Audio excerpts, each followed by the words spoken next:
Well, Michael Parks is the former editor of the Los Angeles Times and a visiting fellow of the United States Studies Center. He's been keenly following the election build-up and asked him just how credible the threats against Barack Obama are.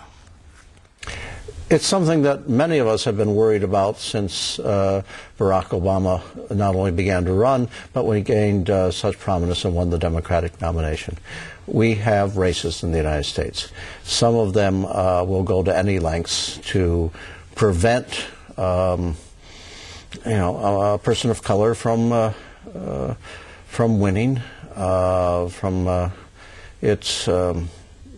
It's a time when we hope that our security services are as efficient as they can be.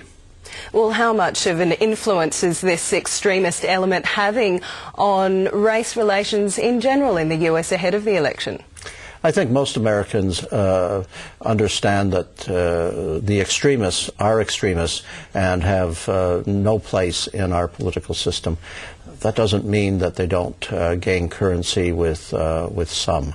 But again, we've been expecting it, not wanting it, but believing that the majority of Americans very much want this election to go off as well and as peacefully as our elections do.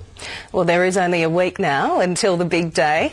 Obama seems to be a clear favourite at this stage. So what will it take, do you think, for McCain to pull off a Harry Truman-like upset from 48 and win this? It's very hard to see what McCain can do. There are four imponderables. The first is the Democrats' ability to lose concentration, to manage to lose a victory that seems assured. A second is we don't know who these millions of new voters are and whether they'll vote. The third imponderable is we have more than 30% of the people going to the polls before next Tuesday, voting in advance. They are determined to cast their vote, but we don't know what that means. And lastly, there is what we call the Bradley effect.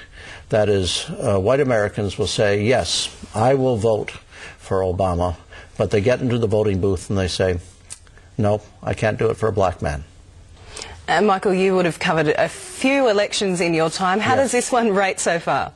This is a pretty exciting election because we are choosing a president at a time of great crisis in the United States. This economic crisis is very deep, very profound, and it coincides with other crises that we have been going through and brings it to a head.